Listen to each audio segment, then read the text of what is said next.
to another episode of Inside the Recording Studio. I am Jody Whitesides, and with me as always is Mr. Chris Hellstrom. How are you today, Chris? Doing good, Jody. I'm doing good. How about yourself? I'm feeling extra energetic. I've done my skiing and also my morning workout today, so I'm pumped. Even though I don't sound like it. So we're going to have to keep this short because you're going to about fade in about 20 minutes here is what were you trying to say? Maybe. Maybe. All right. Well, might be a lot of me at the end then. Yeah, all right. I wanted to mention something if people are playing along at home. A couple of episodes ago, we were talking about backups and things. And if anybody's keeping score at home, I ended up going with a RAID system for my backup. Yay! There you go. So now you can sleep at night knowing that I'm backing up to a RAID system. I know I'll get an extra hour of that tonight. I know, because I know people have been clamoring for the answer to that question, what solution I was going to go with. So I thought I'd throw it out there. All right. That's not what we're talking about today. And automations and better workflow. We're talking about what today? Control surfaces today. And I suppose we should mention that we're thinking in this episode, we're not talking about keyboard controllers, that kind of thing, that can have added functionality. We'll touch on that a little bit, but we're talking about more from a mixing workflow standpoint type of vibe here. Right, the kind that looks like an actual console that people used to plug into. Actually, a lot of people still do, but yes. Yeah, more or less that. So the first question I guess we should throw out there, or that I will throw out there to you, in a world full of keyboard and mouse type of workflow, why do we need a control surface? For that human element of touch. Yeah. That's the best answer I can give. All right, cool. So Friday finds. Yes. No.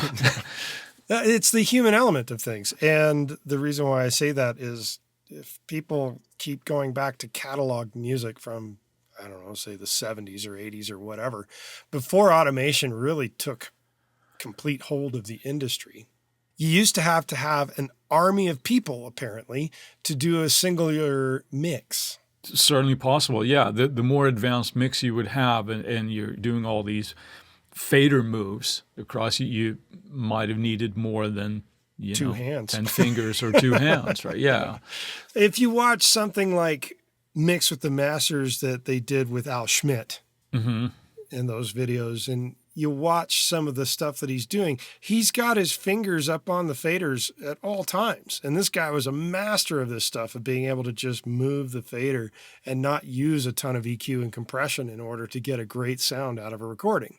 He knew where to place a mic, and then he knew how to ride the faders. That's how it was done back then. Then along came automation and made a whole world of change. Right. And the initial systems that were available back then were kind of bizarre. I recall one particular system that a good friend of mine had with ADATs that connected to a console of sorts that had the motorized faders and such. And I believe it was made by Mackie. And it was not the Mackie control, but it was something precursor to this, because the software was not built into the unit, and the unit itself was not dedicated to anything but the software that it ran with on a computer. That was how my first recording experience was mixed, was using that automated system from Mackie. And I wish I knew the exact name of it, but I do not. And I've tried looking it up, and I can't recall what it is, and the internet doesn't seem to know either. Yeah. It is a different feel there. And I think, to backtrack a little bit before we go into the whole Mackie story and the Mackie controls, there is something with sort of like fingers and hands on knobs and faders that obviously feels different. Yeah, it's the tactile notion of that. And also, when you're sitting and you're mixing with a mouse, you're generally, unless of course you're grouping and things and sending to AUXs or VCAs and things, you're generally moving one fader and one parameter at a time, right? So now you have the ability to obviously do more, and you can have what can feel like a little bit more of a natural movement to levels and things, and you can do a fader ride and as simple as like a pan automation type of thing at the same time. So I think there's a certain, not to sound too hippie-ish here, like, but it is that human element that you mentioned, like when you're doing that, you're kind of getting into it a little bit more and you can feel a little bit more connected to that. So Yeah. I think there are huge benefits to that, presuming you like that workflow. I don't disagree with any of that. And one thing that I will say about it in the difference between working with a mouse and keyboard as opposed to a control surface is the amount of data that you'll see in the automation, or that you could see in the automation, I should say. In that, You mean the little nodes if you're the little looking nodes at, that and I'm thinking in terms of like Logic, but all the DAWs that have automation and nodes and that kind of thing do the same thing. I recall very early on, after the Mackie software and getting into recording with Logic, when it first started doing audio, which I can't even recall what version, maybe version 4. Yeah. It's a very, very long time ago. That's when you turned me on to Logic. That's when I got onto the train. Yeah. It was 4.6, I think. Yeah, so I think they actually added audio functionality in 4.0. Prior to that, it was all MIDI. And the automation that I remember in difference between using a mouse and using a control surface is that the automation nodes that you saw with hand-done control surface nodes is there's a bazillion of them all over the place. But with mouse use, I was very, very precise. It's like, at this point, I want to start doing this, and at that point, it's going to end doing that. And he had 2 nodes, and then you could do a curve or something that Logic allowed you to do, which was pretty cool. And it took out the concept of doing all of the fader moves, and it was a different way to work. Not necessarily better, not necessarily worse. However, control surfaces have come a long way since the days of that early Mackie system prior to Mackie control. Absolutely. But I remember, let's go into that a little bit more of the Mackie, I suppose, because I remember seeing at NAMM some year, presumably late 90s, when they showed the Huey control, which was the first Mackie control. And there was a version, we were talking about that a little bit before we started recording here, how there was actually a version called the Logic control. Yeah, it was made by Mackie. It was made by Mackie, but I think it was maybe a year or something prior to them releasing it as just the Mackie Huey, and you had different overlays that you could do for different DAWs because it just functioned via MIDI, right?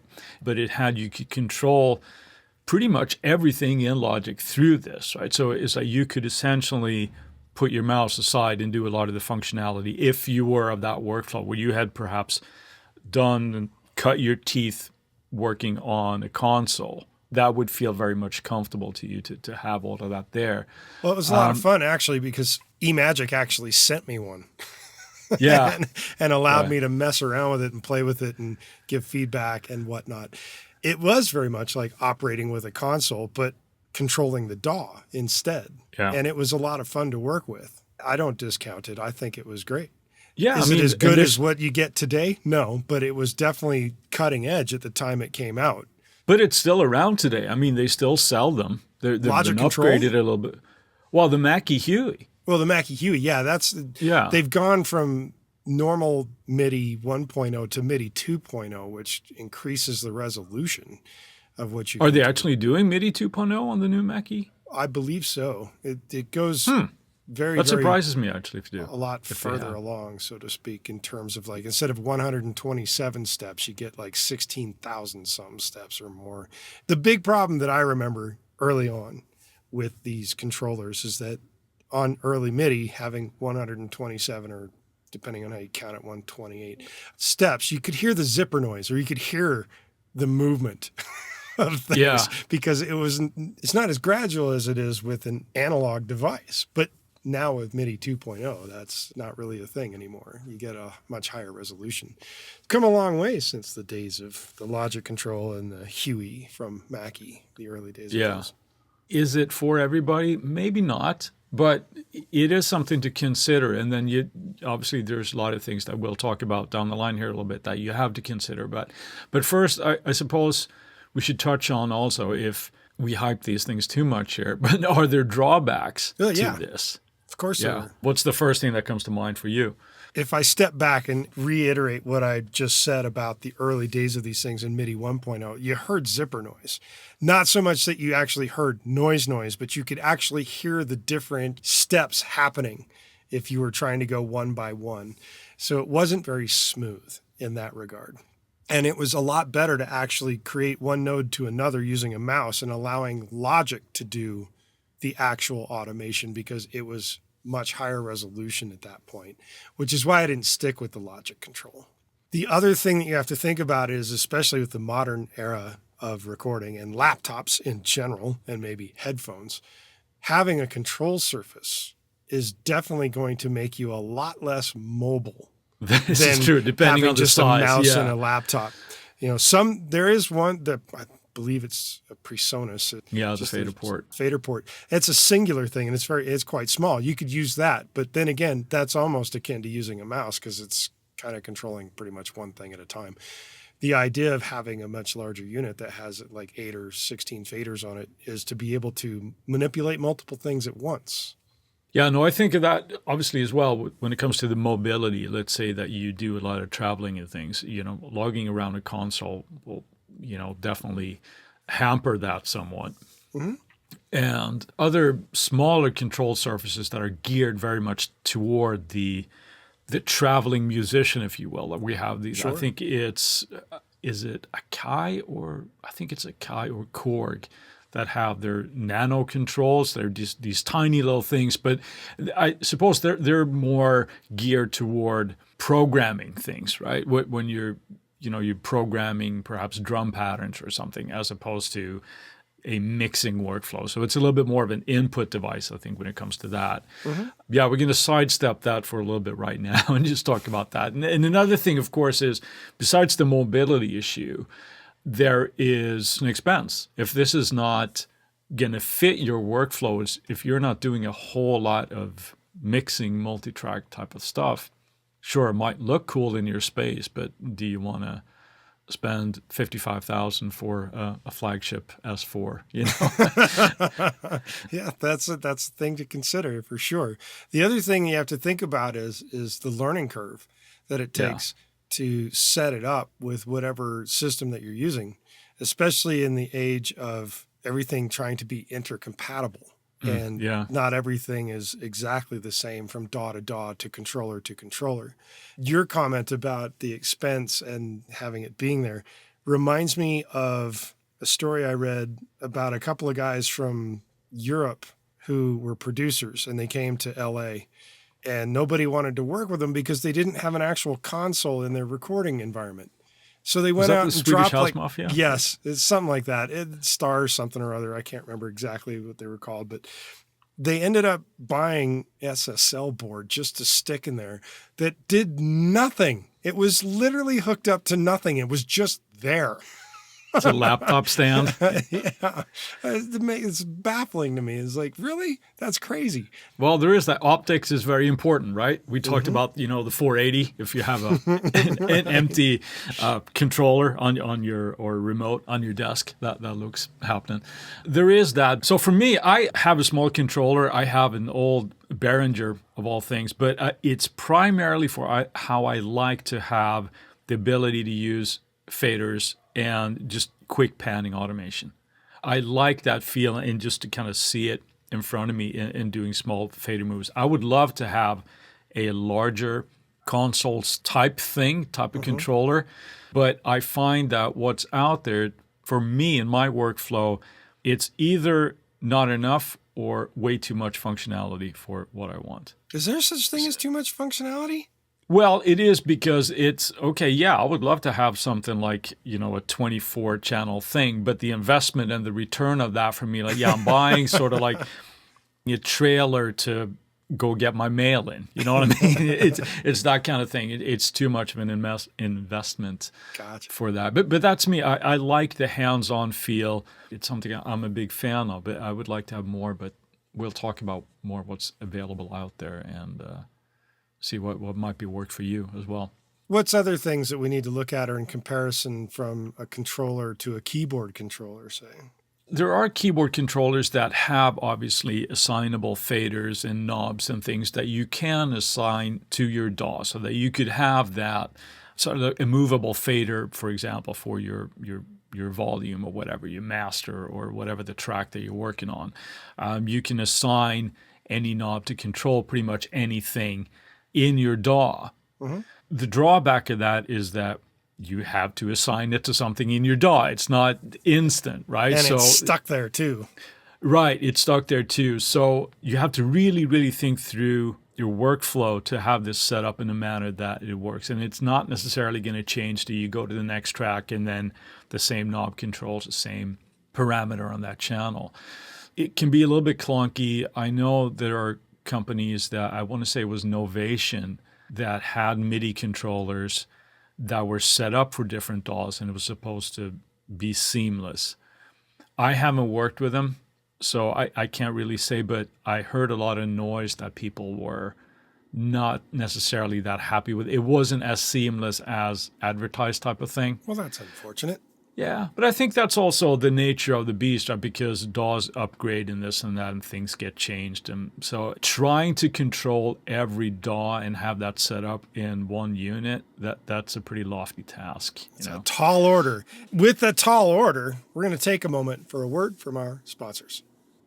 And we're back. And now we're going to jump into a little bit of like a rundown of people who actually make these things. So kick us off, Chris. Well, we mentioned the Mackie early, but that's the first one that comes to mind for me when I think of a controller, because I think the implementation that they did with that one was really, really good and well planned out. The Huey now, it had extenders for that, so you could add, like, if people don't know, it was essentially a control section of it and 8 faders and possibly a 9th for master. Yes. It also had a jog wheel as well. Right. So you had all this sort of functionality, navigation and things and transport controls on that master section. But then what you could do is that if you wanted more faders, you could buy extenders to this that added an additional 8. And I'm not sure if there was a limit to how many of those you could have, but 2 extenders, now you got like a 24 fader desk in front of you, right? Right. So I think that was a really, really cool one. I already mentioned that I have a dusty old Behringer here, and I'm not going to go into what I think of Behringer's business practices. That's beyond the scope of this episode anyway. Let's get some dynamite and blow it up for a video. Could be interesting, perhaps. I like the functionality. It works pretty darn well with Logic. Now, my biggest gripe on this bad boy is it's a noisy little bugger. The motorized faders is... yeah, it's loud. So they're not Penny and Giles is what you're saying. They are not top dollar faders is exactly what I'm saying. Now, with the newer versions that they have a new, it's called the X-Touch. I'm hoping they're better. They probably are. But again, they have different versions of that where you have more of a control, kind of like transport and functionality of your DAW in one, and then they have other they're just like faders. For me, I think the fader part is more exciting because I don't know about you. Actually, I do know about you. But I do obviously not know about all our listeners here. My guess is that most users have a good grasp of controlling their DAW's playback function using their keyboard. For me, it's like that is so integrated in the workflow. That has very little to do with a mouse. I've always felt that with a control surface, the transport controls are sort of like redundant to me. I'm like, well, why would you do that? No, it's space bar. That's how you start and stop shit, right? And, navigating back and forth. So I think that's, for me, again, that's a functionality that's not out there. Anyway, I digress. We have the Behringer stuff. Yes. You mentioned the PreSonus. They have their fader port, and that is a growing series. We have, you mentioned, the single fader, which is something I've considered as well. Well, it's something they sent me to use and tried it out. And when it was initially out, it unfortunately didn't function very well. They've since improved that, so it's definitely a lot better. And they have it in various configurations now. They have the single fader port. They also have one with 8 faders, and then they have one with 16 faders, and they are modular, which makes them very nice. So if you wanted to get a whole lot of faders together, you could buy a couple of 16 fader port units, link them together, and you got 32 faders on your desktop right there.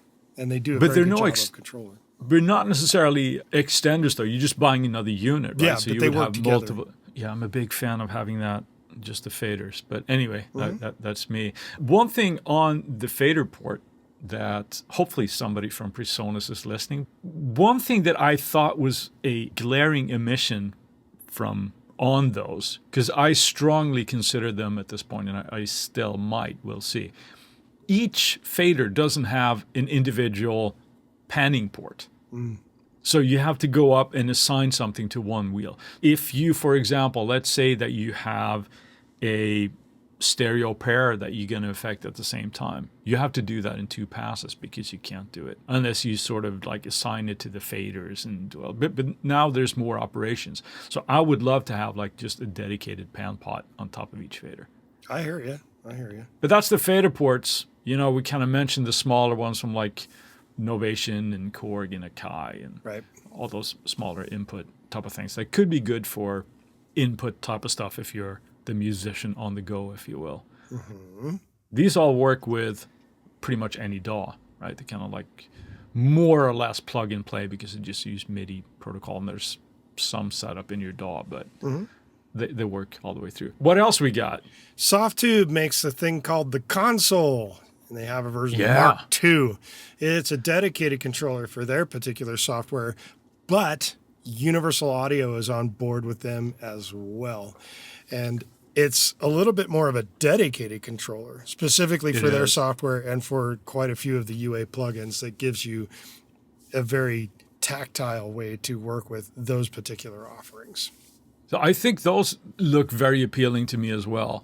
The initial one came out and it didn't have the fader section of it. It was just knobs. Right. So that was one of those things that you kind of have to wrap your head around that. I'm controlling level with a knob as opposed to a fader. Just like, well, that's weird, right? Yeah. But now they have that. And from what I understand, the way it works is you load their console plugin on your channel strip, on each channel. Yep. You open that and that will control all the parameters that you might need. So that's a cool thing because it has a full channel strip, essentially. You got compression, you got EQ, and all this kind of stuff there. That's a really, really cool one. Now we're stepping up a little bit in price range here. We're doing these as well, but it's supposed to be cool. It's going to cost, right? What would be the next one in the price range? I would, about the same ballpark there, I think, but the SSLs that have come out. We mentioned those. I think both you or I probably at one point had them as our Friday find at the UF8. And they look sexy. They look really, really cool. And they also have their sort of dedicated plug-in controller for the SSL channel strip, and that's the UC1. UC1. Again, that looks really, really cool. But now, as opposed to being open and assignable to any kind of plug-in, now we're dedicated to a certain thing, which is awesome if you're using the SSL software, right? Because now you have the functionality of that right at your fingertips, and you don't have to mouse around. So there's that. Another sort of first that where we talked about the Mackie and stuff. Euphonics. There you go. So tell us about the Euphonics. They were a very sexy looking unit when they came out. There's no question about it. They were extremely sexy. And they were made with high quality stuff like the Penny and Giles faders and everything. So you knew that they were of decent, actually not even just decent, is really good quality. Then they got bought out by Avid and things changed. They still look sexy. They're still good controllers, but they're made mostly of plastic, and that's just meh to me. And as much as I like the look of them and the way they actually connect, they connected with Ethernet cable. Instead of that was different. Instead of the USB, cable, which also gave them a higher resolution in terms of how they could give you the information, which is a good thing. The Euphonics, the EU control, now owned by Avid, they probably just call it a Pro Tools controller. I think, the Avid controller that kind of come in. And then, of course, now we're sort of stepping up and we're getting into the sort of Avid ecosystem here. The high-end market. There's that, but it's also could be not necessarily low end. I don't want to say that because it certainly isn't. But they have their S series now, right? Which I think is, at least at the time of taping of this, is the current version, where it has what looks like, I want to say euphonics controller, but I'm going to slip on the tongue. But I mean the Avid controller that has the fader and functionality, but you can actually add an iPad to it. To run an ad that adds the metering on it. They look really, really cool. And I think whether you're somebody who runs Pro Tools at home and you want to have this kind of functionality, that might be a way to go. But certainly the larger ones that are there in post houses and things like that tend to be predominantly Pro Tools, right? Right. They look really, really cool because, again, these grow and you can have several of these. And we talked about, I can't remember how we talked about it, but it was like Captain Kirk, right? You're sitting at the Star Trek command and you got all of these and they look sexy as all hell. So now, the sort of combination there, I'm thinking of touchscreen and hardware. So you're kind of starting to blur those lines a little bit, I think. Well, you can go even further with actual touchscreens and not even go with the kind of hardware. You got the iPad has the dedicated Logic Control app. Yeah. So it's what's your experience with that? Have you messed with that? I have. I think without a hardwire, it becomes a little bit behind the curve, so to speak. It's not quite as right on the money as one would hope. Yeah. But it's not bad. It's good for what it is.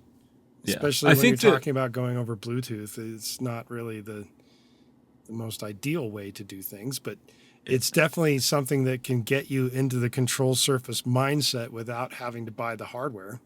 Yeah. And it's free. Right. With Logic. Right. Funny thing with Apple, we think that, well, there's no dongle. Yeah, there is a dongle. It just costs you $3,000 and that's your computer. And your iPad. Right. Then it's kind of ironic here with the Logic controls because now there really isn't a tactile thing anymore. Right. It is in that you're using your finger, but you're not feeling a fader or a knob or anything. So I've heard people that just swear by them. Like, yeah, I try to get into XYZ controller, but this is what works best for me. For the Logic everybody's got their preferences. One thing that's cool, though, with these is if you're the type of artist that you're tracking yourself, or let's say that you're a singer or you're a drummer, you might be tracking in a different situation, not in front of your computer. It does make it easy for that. So you can trigger everything that you do from your controller. You can just have it basically on your iPhone, in your vocal booth or whatever. Mm-hmm. Just turn off notifications when you do. Right. Yeah. Then there's the really like high-end version of the whole touchscreen thing. And I know there's been multiple companies that have been trying to do it, but Slate Digital is pretty much the one company that's made it a reality on a scale that a lot of people have purchased into, and that's their Raven series.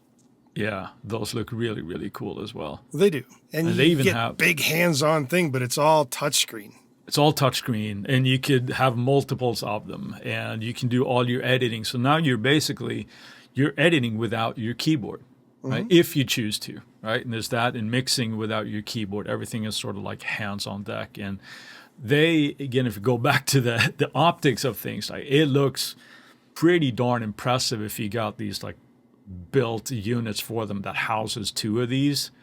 And you walk in and you really get the Star Wars effect. And it's like, wow, they look cool. So there is that. And I mentioned before the flagship sort of version of this current version of the S controllers from Avid is that the S424 channel. But then you're plonking out some serious cash. It's like 55,000 plus. Like if you get one of those. So for most sort of like project or home studios, it might be a little bit excessive. A little overkill. The Ravens, I think, I don't know what they're not that expensive comparatively. I could be wrong, but I think that the Ravens themselves are about $1,500. Oh, well, that's reasonable. That's kind of cool. So what's your thoughts? Do you have favorite functionalities? I know you've had some different controllers through the years that you kind of mentioned, but What's your sort of like favorite functionality? What would you like to see? What turns you off them if they do? And what's the biggest appeal to you? How much they can control. If they can't control a certain amount of the DAW, it's not very viable to me. I'd rather just use a mouse if I have to go with a lack of control, so to speak. So setting something up that is constantly in need of being taught to the DAW, and do the learn function. It's very easy. It's nice, but at the same time, if it's one item per controller, that becomes unuseful. With the new ones like the SSL UF8, oh, that's a sexy beast right there. And the next time I dive into purchasing a controller, that's the controller I'm looking at getting, is the UF8. Yeah, they do look really, really cool. And they're made of metal. I mean, they're a solid piece of kit. That's the reason why I go for that. I don't want something technically made from plastic. I want something that's got heft to it. It feels like a solid unit. It feels like it's a real unit kind of thing. You're not going to break it when you start aggressively mixing. That's right. And, I like to aggressively mix. I get in there. I want to work it. So, as one does, yes. Right? Yeah. From my viewpoint, there's basically just two things that I would love, and I would love to see somebody actually do this.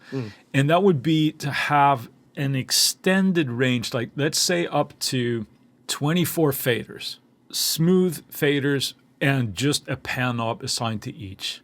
I don't No care additional knobs other than the pan knob and the fader? Not necessarily, because there could be, but then you're getting into that same thing. It's like, well, what are they assigned to? And do I have to do the assignment of them? So for me in my workflow, I think I would because I like the overview of seeing all the faders where they are, being able to control them without having to go through different pages and that type of thing. Yep. And just control level and a pan. If there were other ones for let's say inserts for a couple, just send levels, that would be awesome. But that's all I would like. I don't think anybody makes one like that. If somebody knows about them, please let me know, because I would love to check it out. So all the other transport functions and automation modes and all this kind of stuff, I do that through my keyboard. That workflow has been doing it for a minute. So all those things that you do without thinking about them, what kind of key commands you're hitting and all this kind of stuff. That's my take on it. I would love to have something like that. And then I'm sure somebody smarter than I am can implement something that's going to be that I had not thought about. So, but you can also do this. I'll be more than willing to listen. So are you saying that you need a control surface or no? Need is a strong word.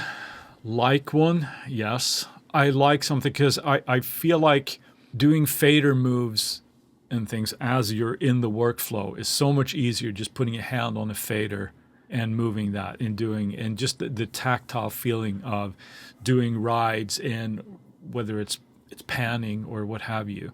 I like that feel. Is it a need? It's close to it for me. Is that for everybody? No, not at all. We've been working with a mouse and keyboard for the better part of 25 years, right? So it's certainly doable. That's my take on it. It depends on your workflow, man, but I like the ability to do that. What about you? In terms of mixing, I like a more tactile function, but I'm also a stickler for precision. And sometimes I hate that about myself. You get that anal retentive nature when the fading line is not completely, So in that regard, do you need a control surface? No. Do I want one? Yes. Do I want one made cheaply? No. Do I want one made extremely well that controls a lot of functions? Yes. That's why, as I stated earlier, the SSL UF8 is the one I've got my eye on. I mean, everybody ultimately has to make up their minds, but I think the feeling of a finger on a fader and stuff and just being able to do rides in several at once is a different feel. I'm pro control surface, but that's me.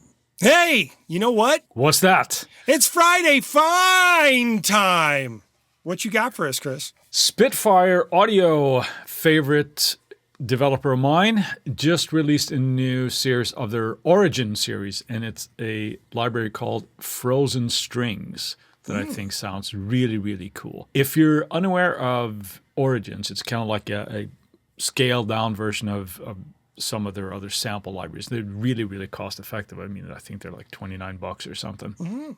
Frozen strings is a string library that is being performed at, they say, like at the point of silence almost. Like, so there's really, really these delicate textures and great for soundtrack sounding kind of stuff. And I like that kind of thing. So my Friday fun for this week has to be Frozen Strings by Spitfire Audio. And you, good sir, what you got for us? I'm going with Isotope this week. Their RX9 de-hum module. Yeah? Yes. I was working on a mix the other day, and there's some awful hum in the guitar tracks. You don't say. I do say.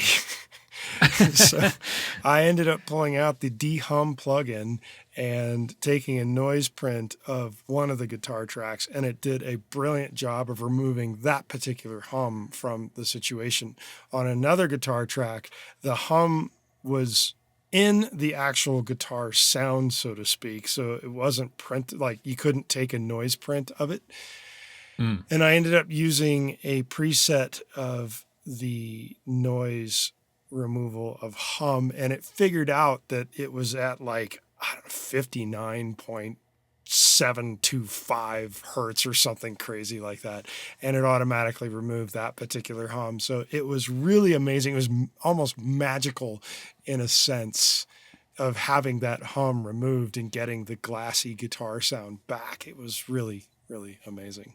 So that's my pick for this week.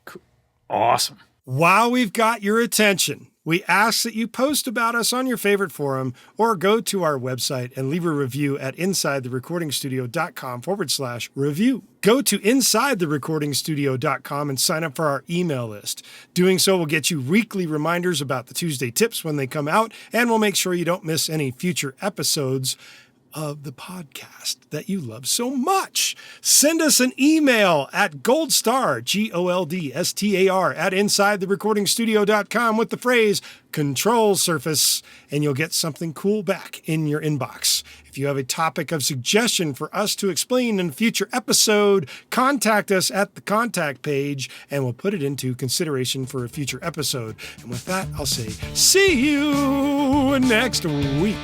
Have a good one, Jody. Thanks for listening to me babble.